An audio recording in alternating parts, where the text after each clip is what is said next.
Y en matemáticas vamos a empezar hoy un tema que puede ser nuevo para nosotros. ¿Por qué digo que puede ser nuevo?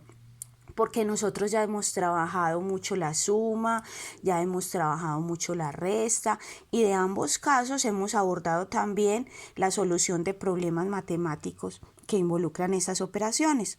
Pero hoy vamos a trabajar unos problemitas donde hay operaciones combinadas, es decir, que yo puedo requerir no solo de la resta como lo veníamos haciendo para solucionar un problema, sino que también, por ejemplo, puedo necesitar la suma o la resta, las dos.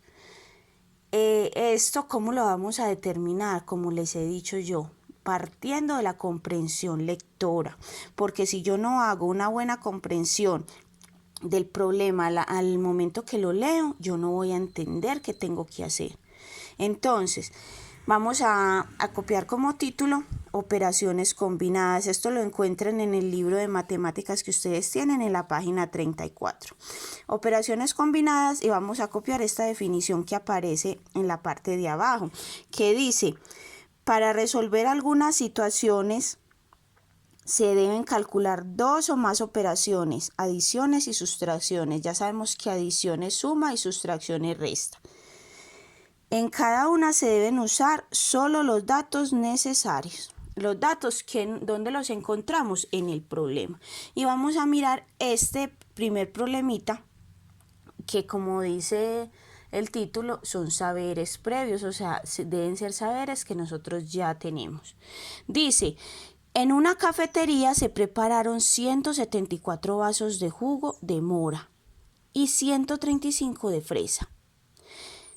En total se vendieron 215 jugos. ¿Cuántos jugos quedan? Entonces nos están preguntando cuántos jugos quedan. Pero tenemos los siguientes datos: los jugos que se prepararon de mora y de fresa y los que se vendieron. Entonces, ¿qué tenemos que hacer ahí primero? Saber cuántos jugos hay en total. ¿Cómo voy a saber yo eso? Haciendo una suma. ¿Con cuáles datos? Con el número de jugos de mora y el número de jugos de fresa. Y después a ese total que me dio, al resultado de esa suma, yo le restaría 215 jugos, que fueron los que se vendieron, y el resultado de esa resta me va a responder la pregunta que aquí me plantean.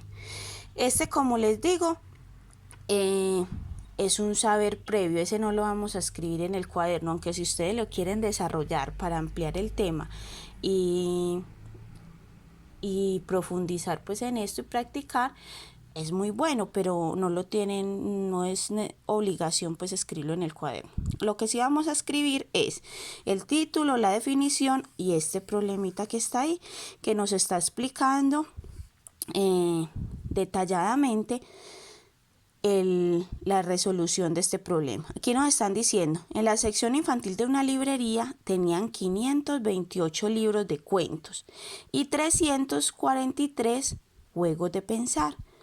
O sea que nos pasa algo muy parecido a la situación anterior de los jugos. Y nos dice, si se vendieron 536 libros, porque no nos están diciendo se vendieron 536 de este o de aquel, se vendieron de cuentos o de pensar, no, nos están diciendo en total.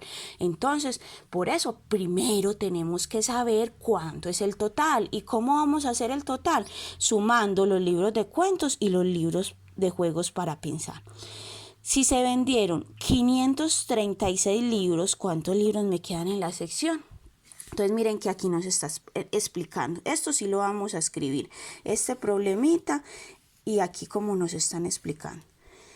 Para calcular el total de libros que había en la librería se debe hacer una adición, lo que yo les decía. Primero, antes de yo saber, para yo poder saber cuántos me quedaron, tengo que saber cuántos tenía en total. Entonces, ¿qué es una adición? Una suma. Mire, aquí está, ¿qué estamos sumando? Los libros de cuentos y los libros de juegos. Esta suma nos da un total. Ustedes saben que el resultado de la suma se llama como tal suma. Este resultado, que es el total de libros que yo tengo, se va a convertir en la resta en el minuendo. O sea, ¿por qué el minuendo? Porque son el total de libros que yo tengo. Y aquí nos están diciendo para calcular el número de libros que quedan, se hace una sustracción, una resta. ¿A qué le vamos a restar? Al total de libros que yo tengo, le voy a restar los libros que vendí. Y la diferencia, que es el resultado de la resta, va a ser los libros que me quedaron. Entonces acuérdese que esto lo vamos a escribir en el cuaderno. Título, la definición y este problemita que nos explica muy bien cuando tenemos que utilizar dos o más operaciones en un problema. Pues hasta ahora solo dos porque son las que manejamos, pero hay problemas que se pueden utilizar inclusive las 4 operaciones matemáticas. Y para eso tenemos que ir mejorando mucho las habilidades de comprensión lectora, porque mire que ahí en el problema no nos dicen, ahora suma cuántos libros hay. No nos están diciendo eso, ni nos están diciendo para saber cuánto le quedaron, reste tampoco. Entonces cuando nos dicen cuánto le quedaron, réstele. Y nos están diciendo hay tantos libros de cuentos y tantos libros de juegos. Entonces yo ya sé que los tengo que juntar.